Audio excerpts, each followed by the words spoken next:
जय हिंद।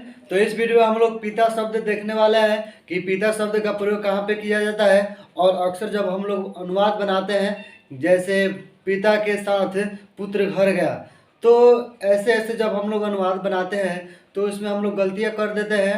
यानी हमको कौन सा विभक्ति कहाँ पे लगाना रहता है और हम वो लगा नहीं पाते हैं, जिसके कारण हमारा संस्कृत अनुवाद गलत हो जाता है। उसके बाद एग्जाम में भी पिता शब्द से संबंधित प्रश्न पूछे जाते हैं। तो वे किस प्रकार के पूछे जाते हैं, वे सारे प्रश्न जो है इस वीडियो के माध्यम से हम लोग देखने वाले हैं। तो चलिए वीडियो स्टार्ट करते हैं। तो देखिए यहाँ पे लिख दिया है, यानी पितृ। अब पितृ जो है क्या है, संस्कृत है, और पितृ का हिंदी क्या होता है, पिता होता है। अब देखिए यह पिता जो है एक पीना वाला भी पिता होता है। तो देखिए जो हम जहाँ पे अगर दीर्घिन लिखते हैं, क्या लिखते हैं, दीर्घिन, यानी ये पिता वाला जो है क्या, हमारे फादर वाले पिता जो है ये पिता होते हैं। लेकिन अगर अब इसी को अगर हम दीर्घिन दे दे पिता, तो यह पिता जो है पानी पीने वाला या कोई भी चीज़ पीने वाला पिता जो है हो गया, जिससे वह दूध पीता है। तो हम लोग किस तरह लिखेंगे, इस तरह लिखेंगे, पमे दीर्घिन पी या तमे अकारता, यानी पिता। लेकिन अगर हमको पिता लिखना है कि वे मोहन के पिता हैं, चाहे तुम सुरेश के पिता हो, तो यहाँ पे जो है क्या, पिता में कौन सा पी रहेगा, तो हार्सिन रहेगा, यानी हार्सिन रहेगा। तो पिता वाला पिता यानी फादर वाले, और अगर पिता वाला है तो कोई चीज़ पीने वाला पिता। आगे देखिए, उसके बाद तो पितृ माने क्या होता है, पिता होता है, जो क्या है पितृ। देखिए पितृ, त्रि हम कह रहे हैं, त्रि तो क्या रहे, री आ रहे, री, तो री आ रहा है तो ये क्या हुआ, रीकारांत।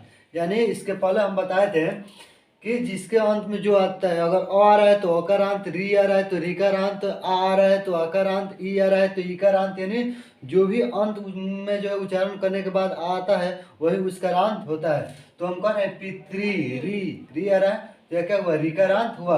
और यह क्या है, तो पुल्लिंग है, यानी पिता क्या है, पुल्लिंग है। और देखिए पुल्लिंग जो है हम जो है लिखे हैं, यह जो है संस्कृत में इसी प्रकार लिखा जाता है, पमे तारकुनपु, और ऊपर क्या रहता है, चंद्रबिंदु, और लला संयुक्त हर्षिकार और ग यानी पुल्लिंग। यह जो है संस्कृत में इस प्रकार लिखा जाता है। हिंदी में पुल्लिंग में जो है इस पर चंद्रबिंदु नहीं दिया जाता है। आगे देखिए, उसके बाद है विभक्ति। यहाँ पे हम विभक्ति लिखते हैं, और विभक्ति में आप लोग जानबे करते हैं कि प्रथम द्वितीय तृतीय चतुर्थी पंचमी षष्ठी सप्तमी और संबोधन आता है।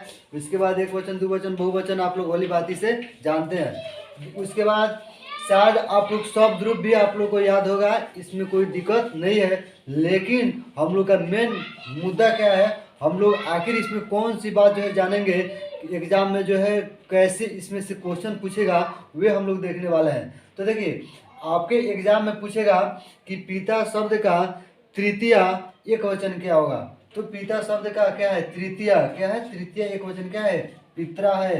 एग्जाम की दृष्टि से क्या है, बोर्ड मॉडल है, बहुत ही बीएम है, बोर्ड मॉडल है, यह जो है पूछा जाता है। उसके बाद आपसे पूछेगा फिर पितृ शब्द का पंचमी एक वचन क्या होगा, तो आप लोग देखकर बता सकते हैं। अब देखिए इस पर भी जो है मेन वीडियो बनाने का हमारा मेन कारण क्या था, मेन मकसद क्या था, मेन मकसद हमारा यह है कि इसमें आता है अनुवाद। और अनुवाद जो है कि मोहन अपने पिता के, अब मोहन अपने पिता के साथ बाजार गया। अब देखिए यहाँ पे है मोहन अपने पिता के साथ बाजार गया। तो देखिए यहाँ पे अपने पिता के आ रहा है, का के की आ रहा है। तो बहुत ऐसे बच्चे हैं जो षष्ठी विभक्ति लगा देते हैं, जिनके कारण अनुवाद उनका क्या हो जाता है, गलत हो जाता है। देखिए हमारा जहाँ पे भी साथ है, अगर आप लोग कारक सूत्र पढ़े हुएगा, तो कारक सूत्र एक है जिसका नाम है सहार्थे तृतीया, यानी सह साकम समम और सार्धम वाले शब्दों के साथ तृतीया विभक्ति होती है। तो यह सहार्थे तृतीया का क्या है, सूत्र है। तो इसमें जो है जहाँ पे साथ आ जाए उसमें कौन विभक्ति लगाया जाता है, तृतीया। अब देखिए तृतीया तो है, तृतीया तो बहुत बच्चे लगा भी देते हैं, लेकिन अब मोहन के पिता जो है यहाँ पे का के है, तो तृतीया लगा देते हैं। लेकिन लगाने का कारण है कि यहाँ पे जो है बालक पर चला देते हैं, जिससे बालक का तृतीय एक वचन क्या होता है, बालकेन होता है। तो पिता का जो है तृतीय एक वचन बचे पितृण लिख देते हैं, जिनके कारण उनका अनुवाद जो है क्या हो जाता है, गलत हो जाता है। यानी पिता शब्द जो है एक अपना अलग शब्द रूप होता है, और तो इसमें क्या होता होगा, पितृण नहीं होगा बल्कि क्या होगा, पित्रा होगा। यानी पित्रा जो है पिता शब्द का तृतीय एक वचन होगा, तब जाकर हमारा अनुवाद क्या हो जाएगा, सही होगा। तो क्या होगा, मोहन का क्या होगा, मोहना हो जाएगा। उसके बाद स्व माने होता अपने पिता के साथ, तो पिता के साथ है तो क्या हो जाएगा, साथ में तृतीय विभक्ति लगता है, तो तृतीय लगेगा। तो पिता उनके पास क्या कोई अकेले ही है, तो तृतीय और कोई वचन एक वचन, तो तृतीय एक वचन क्या है, पित्रा है। तो यहाँ पे हम क्या लिखेंगे, पित्रा।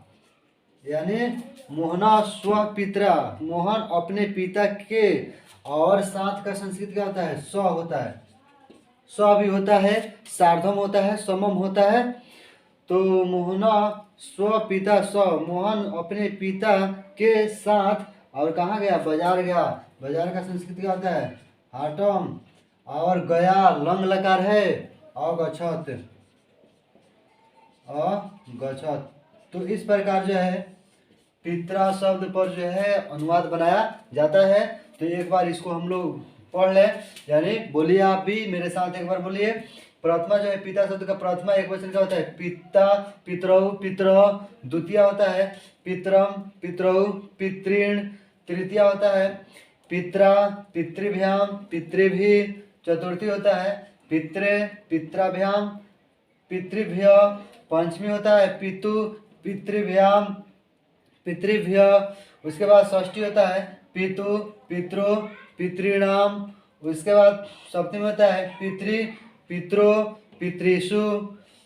संबोधन होता है हे पिता, हे पितरो, और हे पितर।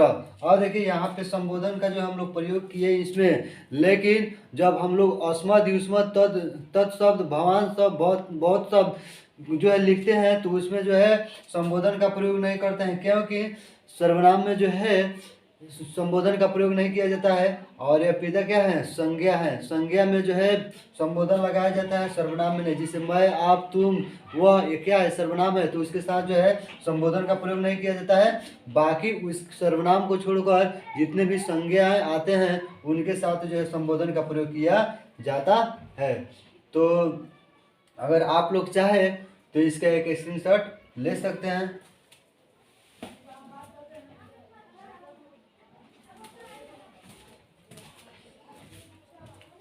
तो कमेंट बॉक्स में जो है कमेंट करके ज़रूर बताइएगा कि यह वीडियो आपको कैसा लगा। तो फिर हम लोग मिलते हैं अगले वीडियो में। जय हिंद, जय भारत।